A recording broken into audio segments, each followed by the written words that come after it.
আমি ভারতকে বলবো, তুমি ওসমান হাদিকে হত্যা করো নাই, তুমি নিজে হত্যা হয়েছ। বাংলাদেশের মানুষ ভারতের গোলামি করবে না ইনশাআল্লাহ। আমি ভারতকে বলবো, ওসমান হাদির খুনিরা তোমার দেশে পালিয়ে আছে।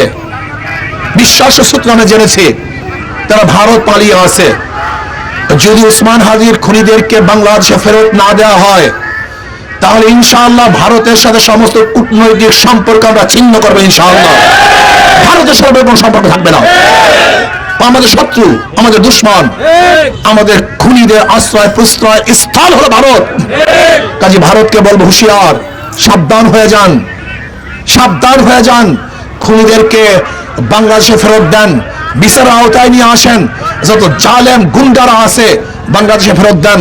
যদি ফেরত না দেন, তাহলে বাংলাদেশের মানুষ এমন গর্জন দিবে, আপনাকে ফেরত দিতে বাধ্য করবে ইনশাআল্লাহ।